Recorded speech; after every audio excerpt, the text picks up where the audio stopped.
사랑하는 성도 여러분, 적어도 이 시간만큼은 여러분의 영혼을 저에게 맡겨주시기를 부탁합니다. 여러분의 영혼을 잘 인도해서 하나님 품으로 인도합니다. 오늘 우리에게 말씀을 인도하는 말씀은 따라서 하십니다. 긍휼히 여기는 자는 뭐가 있나니? 복이 있나니 그들이 긍휼의 복을 받을 것이요. 사랑하는 성도 여러분, 하나님의 긍휼의 은총과 사랑이 여러분의 심령에 충만하시기를 주의 이름으로 축복합니다.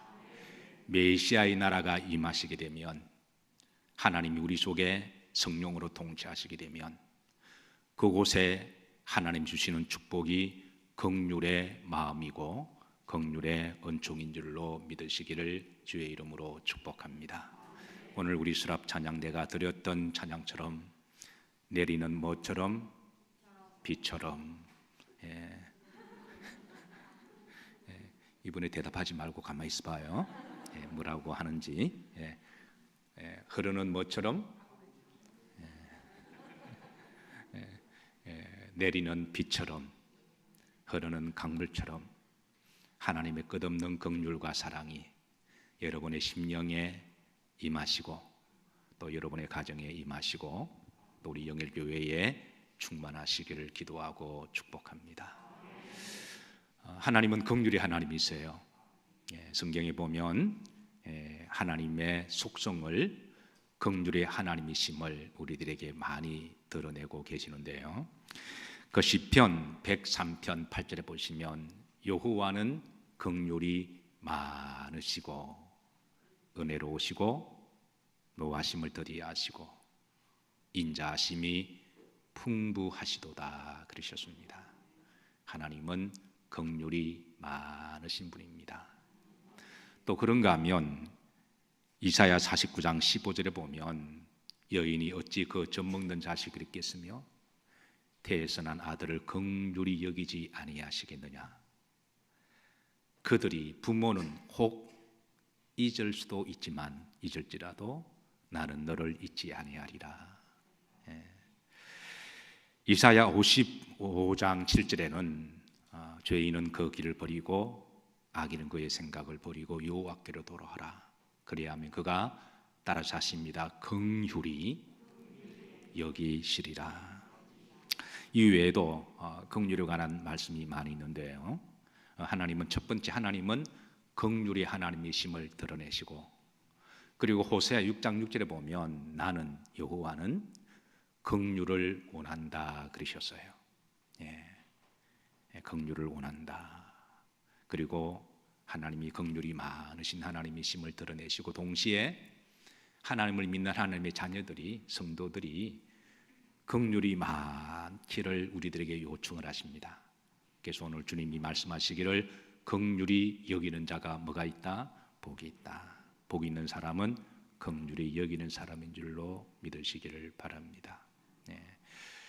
자, 여러분 긍휼히 질문합니다. 여러분 스스로 한번 질문하시고 스스로 답하세요. 나는 긍휼이 좀 많은 편이다. 나는 긍휼이 조금 없다. 뭐 손 드실 필요는 없으세요. 스스로 질문하시고 답하시면 됩니다. 주변에 긍휼하신 분들이 계시나요? 자, 저를 자꾸 쳐다보지 마시고 주변에 긍휼하신 분들이 계시면 그분은 복받은 거예요. 저는 여러분 주변에 여러분들로 인해서 주변 사람이 복받으시기를 주의 이름으로 축복합니다. 말씀을 준비하다가 하나님은 우리들에게 긍휼하라고 하셨는데 과연 나는 긍휼이 어느 정도 있을까 기도하다가 어떤 측정할 수 있는 방법이 없잖아요. 가령 IQ 지수는 방법이 많습니다. 내 IQ가 얼마가 되느냐, 또 EQ 지수도 우리가 감정할 수 있는 그런 어떤 평가가 나오는데, 근데 이 긍휼의 지수를 어떻게 우리가 측정할 수가 있는가? 그래서 제가 여러 자료와 책을 아무리 뒤적거려도 그거를 측정할 수 있는 어떤 방법이 없어요. 그래서 없으면 제가 만들면 되잖아요. 그래서 제가 만들었습니다. 물론 제가 만들 때 제 개인적으로 막 만드는 게 아니라 성경 말씀을 철저하게 기준해서 제가 10가지 항목을 좀 만들었어요. 그리고 이제 가급적 좀 쉽도록 여러분들이 좀 쉽게 계산할 수 있도록 그렇게 좀 만들었는데요. 참고로 이것은 절대 평가는 아닙니다. 완벽한 것은 아니지만 그러나 어느 정도는 성경을 근거해서 만들었으니까 내가 과연 긍휼의 점수가 어느 정도 되는가, 어느 정도는 저는 도움이 되리라고 그렇게 생각을 해요. 그래서 이제 10가지 항목입니다. 10가지 항목인데 이제 계산하는 방식은 3가지 문항으로 답을 하시면 됩니다. A, B, C로. 그래서 1번 같으면 1점을 계산하시고 2번 해당하시면 5점을 계산하시고 그리고 이제 3번 해당되면 10점을 계산하셔서 그래서 이제 10가지 다가 C번 3번이면 그분은 몇 점일까요? 그 이제 100점이 계산이 되는 거겠죠. 그래서 참고로 우리가 이제 학교에서 시험을 보더라도 C 학점 정도면 통과는 하잖아요. 그래서 60점 정도면 그래도 뭐 괜찮다 그렇게 생각하시면 되고 이제 80점 B 학점 정도면 그래도 그건 뭐 여러분 자부심을 가져도 괜찮아요. 그런데 이제 100점 나오는 분이 계시면 그분은 참고로 하나님이시라고 생각하시면 됩니다. 자, 첫 번째입니다. 자, 첫 번째 길을 가다가 거지를 볼 때 첫 번째 거지가 된 이유가 있을 거다. 저 인간은 사실 제가 0점 처리를 하고 싶은데 제가 긍휼이 많아서 빵점은 줄 수가 없고 그래서 1번은 다 1점을 주는 거로 그렇게 했습니다. 저 사람은 저렇게 된 이유가 있을 거야. 도와줄 가치가 없어. 그렇게 하면서 정죄하고 지나간다. 두 번째는 불쌍하다. 세 번째는 어떻게 도움을 주려고 좀 돈이 많든 적든 간에 내 주머니에서 꺼내서 도움을 준다. 자, 계산이 되시죠? 이런 식으로 하시면 됩니다. 자, 두 번째 용서에 대하여 나는 용서를 잘 못하는 편이다. 나는 저 인간은 절대 용서할 수 없다. 두 번째 용서를 하려고 한다. 나는 용서를 잘하는 편이다. 아픈 사람을 보면 뭐 그런 일이 한다. 뭐 지만 아프냐? 다 아프지. 뭐 나도 아프다. 꼭 아프다 누구 이야기하면 너만 그러냐 꼭 그래 말하는 사람 있잖아요. 두 번째는 빨리 회복되었으면 한다. 세 번째는 그냥 같이 아파요. 같이 마음이 애잔하고 그냥 같이 아파요. 네 번째, 나는 정기적으로 은밀하게 남을 돕고 있다. 예를 들어 구제, 선교, 월드비전, 컴패션 등 이렇게. 근데 이제 참고로 은밀하게 돕는 걸 이야기합니다. 자기 이름을 드러내기 위해서 돕는 거는 그거는 또 다른 거니까. 첫 번째, 하지 못하고 있다. 하고 싶은 마음은 있다. 근데 지금 은밀하게 하고 있다. 자, 평소에 내가 가장 많이 생각하는 것은 나의 행복과 기쁨이다. 두 번째는 성공. 세 번째는 어떻게 하든 섬기고 남을 도와주려고 그런다. 자, 여러분 계산하고 계시나요? 혹시 포기한 분 안 계시죠? 혹시 이제 그게 문항이 궁금하시면 예배 끝나고 방송실이나 제게 이메일 보내주시면 제가 보내드리도록 하겠습니다.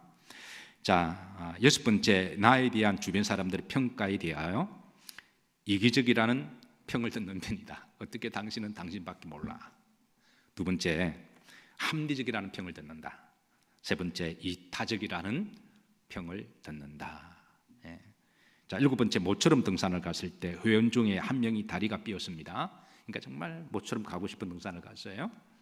근데 한 사람이 다리를 삐었어요. 근데 A번 말은 하지 않지만 오늘 잡혔다. 두 번째는 합리적인 방법을 찾는다. 세 번째는 내가 부축해서라도 내가 어떻게 내려오거나 또 뭐 도움을 주고자 한다. 자, 여덟 번째, 결혼식과 장례식 중에 하나를 가야 할 때 바빠서 못 간다. 안 간다. 두 번째, 결혼식장에 간다. 세 번째, 장례식장에 간다. 화가 날 때 화를 내는 편이다. 나는 참지 못하고 화를 잘 낸다. 두 번째, 화난 일을 잊어버리고자 한다. 세 번째는 상대의 입장에서 한번 생각해 본다. 그 사람이 왜 화를 냈을까? 왜 기분이 나쁠까? 자, 마지막 열 번째, 십자가를 바라볼 때 가장 많이 느끼고 생각하는 것은 더하는 축복이다. 두 번째, 구원이다. 세 번째는 예수님의 그 십자가를 생각하면 내가 마음이 아프다. 자, 어떻게 계산이 되셨습니까? 혹시 100점 계시나요? 사랑하는 성도 여러분, 긍휼이 많으시기를 주의 이름으로 축복합니다. 이번 한 주 동안에 우리에게 주신 말씀이니까 이 부분을 많이 묵상하시고 따라서 하십니다. 긍휼이 여기는 자가 뭐가 있나니? 복이 있나니 그들이 긍휼히 여김을 받을 것이며. 자, 긍휼에 대한 정의입니다. 자, 우리가 긍휼이라는 말을 많이 써요. 근데 의외로 우리가 때로는 언어적인 정확한 의미를 알지 못하고 그냥 막 쓰는 경우가 많이 있죠. 그래서 사실 이제 하나님의 그 마음을 불완전한 인간의 언어로 하나님이 말씀을 이렇게 트랜스퍼 하실 때에 인간의 언어 자체가 불완전하니까 하나님의 그 신비의 세계를 100% 우리가 다 표현할 수는 없어요. 그래서 하나님은 때로는 비유를 통하여 우리에게 하나님의 그 의미를 전달하려고 많이 하시는데요. 이사야 49장 15절에 보면 하나님이 참으로 흥미롭게도 기가 막힌 비유를 통하여 긍휼이라고 하는 뜻이 어떤 뜻인지를 우리에게 전달해 주고자 하십니다. 이 말씀 보시면 여인이 어찌 그 젖먹는 자식을 잊겠으며 어찌 그 태에서 난 아들을 긍휼히 여기지 아니하겠느냐. 그러니까 여인은 이제 어미를 이야기를 하죠. 그 여인 중에 특별히 이제 자식을 낳은 어미, 모성 본능이 가장 강할 때, 사실 남성보다 여성들 자체가 사실은 더 긍휼적이죠. 보편적으로 그렇습니다. 더 마음이 따뜻하고 긍휼한데 그 여인이 가장 긍휼이 풍부할 때가 아이를 낳았을 때. 그건 이제 신체적으로 하나님이 호르몬도 에스트로겐입니까? 그런 것들이 막 나오게 하심으로 이 젖이 퉁퉁 부풀어서, 이거는 물리적인 것도이기도 하지만 그만큼 여성의 모성 본능을 하나님이 주셔서 목숨을 걸고라도 자기 자식을 지키고자 하는 그 모성 본능을 주신 분이 누구세요? 하나님이신 거죠. 그래서 하나님은 그 이제 출산한 어미로 하나님의 마음을 비유하시는 거죠. 그런데 재밌는 거는 이제 그 태에서, 태라는 말이 레헴이라는 말입니다. 히브리어로. 근데 그 다음에 나오는 긍휼이라는 말이 라함입니다. 그러니까 어근이 같아요. 참 흥미롭고 재미있죠.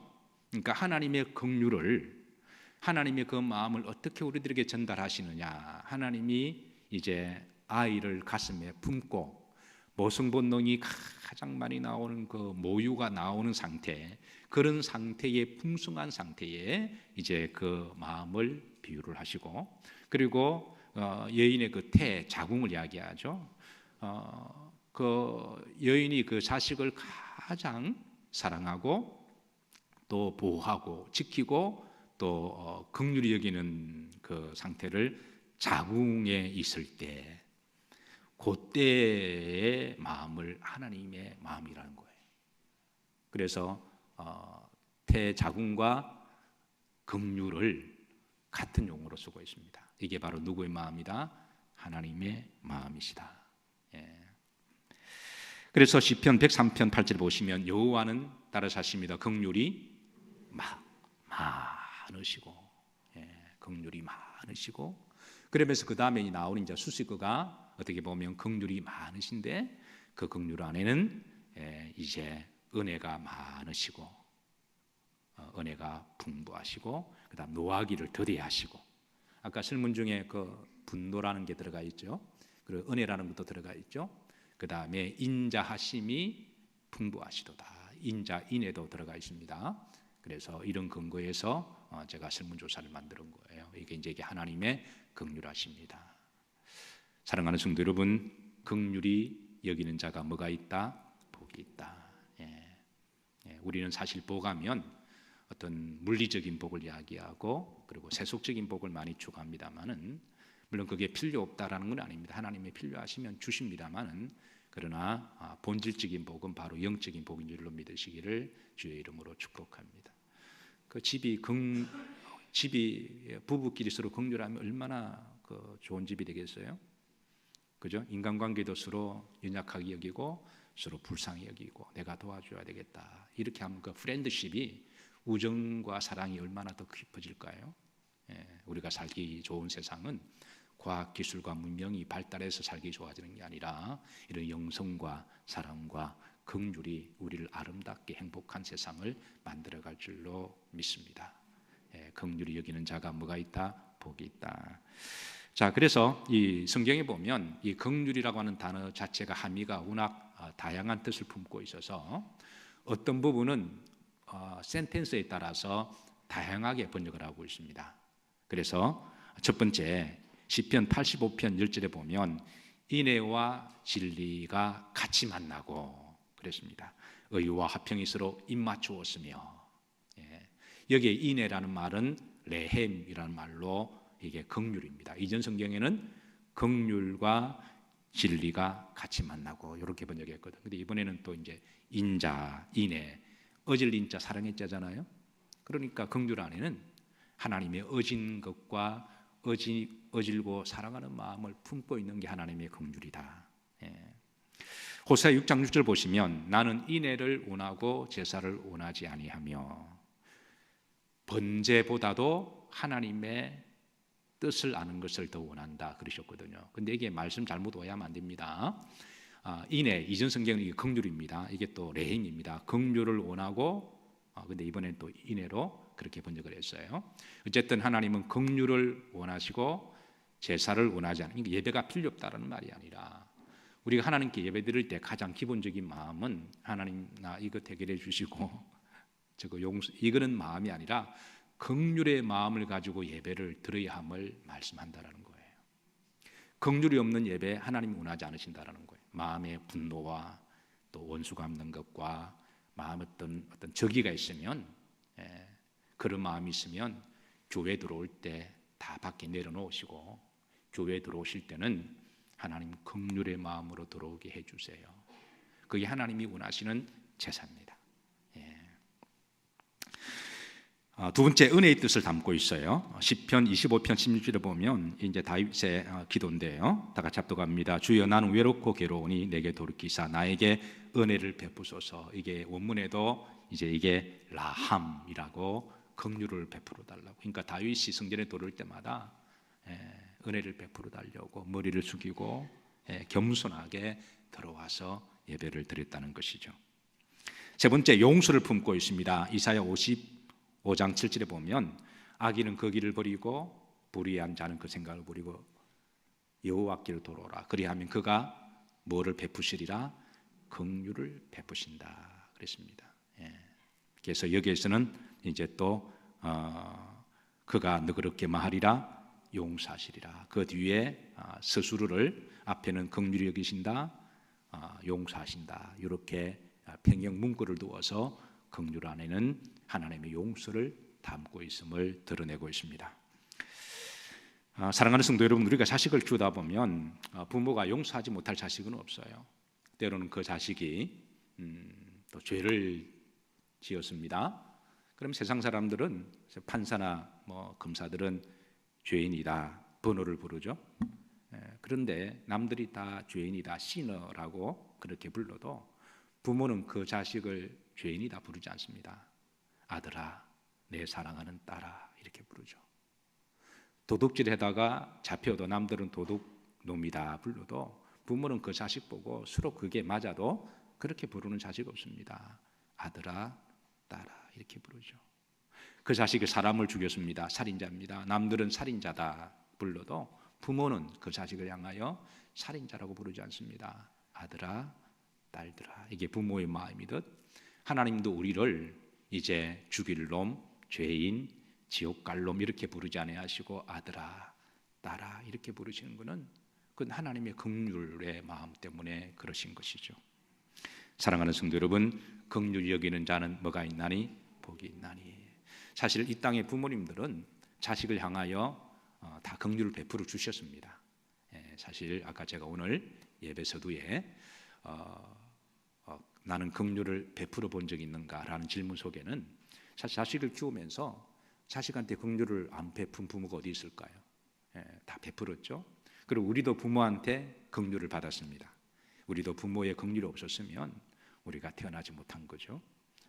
그러나 오늘 말씀을 통해서 이거는 이제 우리의 믿음의 영역 가운데 할 수만 있으면 많은 사람들에게 긍휼을 베풀기를 하나님은 원하십니다. 자, 하나님이 원하시는 제사입니다. 호세아 6장 6절에 보시면 나는 이내 긍휼을 원하고 제사를 원하지 아니한다. 이 말씀은 오해하시면 안 됩니다. 우리가 하나님께 나아갈 때 하나님 만약 우리가 지은 죄를 가지고 한 주 동안에 책망하고 야단하고 하나님이 우리를 비판하시고 심판하시면 우리는 하나님께 예배드릴 수가 없어요. 살떨리고 무서워서 불안하고 두려워서 우리는 고기도 들지 못합니다. 그거 다 하나님이 까불려 놓으시면 여기에 우리가 정말 평안하게 자유롭게 예배드릴 사람 아무도 없죠. 근데 하나님이 우리의 모든 죄를 알매도 불구하고 하나님은 긍휼한 마음으로 우리 예배를 받아주시는 거예요. 그래서 우리가 예배를 드릴 수 있는 거죠. 이렇게 떳떳하게 자신 있게 마치 한 주간 동안에 죄를 하나도 안 지은 것처럼 천사처럼 우리가 그렇게 예배드리는 것은 우리가 그런 게 아니라 하나님이 그렇게 봐주시는 거예요. 그래서 하나님이 우리에게 그렇게 예배를 받아주시듯 우리도 하나님께 그렇게 예배드리는 게 옳은 일이 아닐까요? 그래서 하나님은 우리 마음에 독한 마음을 품거나 원수 갚는 마음을 품거나 어떤 삐지고 이렇게 막 이런 마음을 품고 예배드리면 하나님 나 그 예배 받을 수 없어. 왜냐하면 나는 너에게 긍휼을 막 베풀어 주는데 너가 나에게 그렇게 하면 예배가 안 돼. 그러니까 나는 긍휼을 원하고 긍휼 없는 제사를 내가 원하지 아니한다. 이 말씀이니까 여러분 다윗의 고백처럼 성전에 들어오실 때 여러분의 마음이 옥토밭 되시고 그리고 긍휼이 되시고 하늘에 비가 내리고 또 물이 강물처럼 흐르는 촉촉한 은혜의 밭이 되시기를 주의 이름으로 축복합니다. 그게 복입니다. 그걸 회복하고 돌아가는 게 우리가 내 삶의 복입니다. 자, 긍휼을 행하는 자가 받는 복은요. 첫 번째, 긍휼을 말할 것이다, 받을 것이다. 시편 62편 12절에 보면 후렴절에 보시면 주여 인자함은 이게 인자도 라함입니다. 긍휼입니다. 그리고 나서 이제 후렴절에 보시면 각 사람이 행한 대로 갚으십니다. 사실 이 말씀을 근거로 오늘 마태복음 5장 7절에 주님이 인용하신 말씀이에요. 긍휼히 여긴 자는 복이 있나니 긍휼히 여김을 받을 것이며. 그러니까 오리지널 텍스트는 바로 시편 62편 12절 말씀이에요. 긍휼을 베풀면 긍휼의 복을 받을 것이고 내가 율법을 대하면 율법적인 것을 받을 것이고 내가 남을 비판하면 비판을 받을 것이고 내가 미워하면 그 사람도 나를 미워할 것이고. 자, 두 번째, 긍휼을 베풀게 되면 긍휼을 베푼 자에게도 우리가 긍휼의 복을 받습니다. 우리가 하나님께도 긍휼을 받지만 내가 주변 사람들에게 긍휼을 베푸면 그 사람도 기억하고 있다가 또 긍휼을 베풀어 주는 거죠. 두 번째, 용서를 받을 것이다. 이사야 55편 7절에 보시면 자, 다 같이 한번 합독합니다. 악인은 그 길을 불의한 자는 그 생각을 버리고 여호와께로 돌아오라. 그리하면 그가 긍휼히 여기시리라. 우리 하나님께로 돌아오라. 그가 너그럽게 용서하시라. 그 센텐스가 두 가지로 나누어서 그러니까 전반적인 센텐스와 두반적인 센텐스를 비교로 하시면서 말씀을 전해주고 있어요. 그래서 앞에서는 긍휼히 여기시리라, 뒤에서는 용서하시리라 그랬습니다. 하나님의 이 긍휼을 품은 최고의 극명한 사건이 바로 십자가 사건입니다. 십자가는 하나님의 긍휼의 바로 표징입니다. 중세 수도원의 영성 중에요. 그거 가면 이제 금욕주의적 영성도 있고 또 금식의 영성도 있고 침묵의 영성도 있고 여러 영성들이 있는데 근데 그 영성 중에 최고의 영성으로 지는 것을 긍휼의 영성으로 여겼습니다. 아무리 금욕하고 침묵하고 또 금식하고 그런데 마음에는 원수 갚는 마음이 있으면 그 하나님이 그거 기뻐하시겠어요? 그런데 그 마음에 긍휼의 마음이 있으면 그건 예수님의 마음이니까 그래서 그것을 최고의 영성으로 그렇게 목적을 정하고 살았다라는 것이죠. 세 번째 마지막입니다. 천국에 따라 사십니다. 상급이 있을 것입니다. 자, 이게 이제 마태복음 18장 보시면 베드로가 예수님께 나와서 화가 단단히 났습니다. 뭐 때문에 난지는 모르지만 화가 단단히 났어요. 씩씩거리면서 예수님, 내가 용서를 하는데 3번까지 해야 됩니까? 아마 3번 정도는 베드로가 용서한 것 같아요. 예. 그래서 예수님은 이제 비유를 드시면서 그 비유를 천국 사건으로 비유를 드세요. 그게 이제 여러분 스토리가 좀 길고 내용이 많아서 제가 좀 뛰어넘고, 자, 그래서 23절에 보면 그러므로 천국은, 그러면서 이제 천국 비유를 드십니다. 그러니까 천국은 어떤 곳이냐, 그러면서 이제 그 종들과 결산하려 하는 어떤 임금과 하나님이 우리 전 인생을 우리가 살아온 것을 이제 결산하실 때가 있는 곳이 바로 천국의 심판대 앞인데요. 자, 35절 결론입니다. 합독합니다. 너희가 각각 마음으로부터 형제를 용서하지 아니하면 나의 하늘 아버지께서도 너희에게 이와 같이 하시리라. 그러니까 우리가 용서를 하면 하나님께서도 용서하시고 용서에 대한 긍휼의 상을 예비하신다고 하는 거예요. 사랑하는 성도 여러분, 우리도 언젠가는 이제 나그네 여정을 마치고 때가 되면 이제 우리의 본향으로 가야 됩니다. 여기에 뭐 져야 되는 사람은 한 사람도 없습니다. 그래서 우리는 늘 종말론적 신앙을 가지고 살아가야 할 줄로 믿습니다. 그리고 이제 우리가 열심히 살다가 우리가 하나님 백보자 앞에 서게 되면 각자가 우리가 살아온 여정을 하나님 앞에 다 이렇게 보고를 해야 되고, 하나님 그걸 이렇게 쭉 하나님이 이제 다 보시고 난 다음에 이렇게 이제 심판을 내리실 때에, 그때 하나님 앞에 심판받는 우리들이 가장 많이 하는 말이 뭘까요? 저는 하나님 긍휼의 은총을 베풀어 주옵소서. 저는 그 말을 가장 많이 하리라고 저는 그렇게 생각합니다.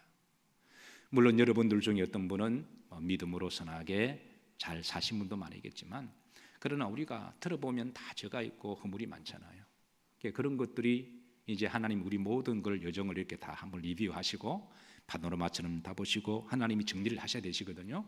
그래서 마지막에 하나님이 예수님의 보혈로 하나님의 약속을 믿는 자들에게는 하나님이 이제 판결을 내리시겠지만, 그러나 그 전까지는 우리가 그걸 보면서 무릎을 꿇고 가장 많이 하는 말은 하나님 불쌍히 여겨주시고 긍휼의 은총을 베풀어 주옵소서. 저는 그 말이 가장 많으리라고 생각합니다. 그래서 그때 주의 말씀, 긍휼히 여기는 자들은, 긍휼을 베풀었던 자들은 복이 있나니 긍휼히 여김을 받을 것이며, 이번 한 주도 여러분을 긍휼의 성도로, 여러분의 삶의 영역으로 파송합니다. 기도합니다. 하나님 말씀 받았습니다. 신비에 잘 새기게 하옵시고 말씀대로 순종하며 살아가게 하옵소서. 예수님 이름 받들어 축복하며 기도합니다. 아멘.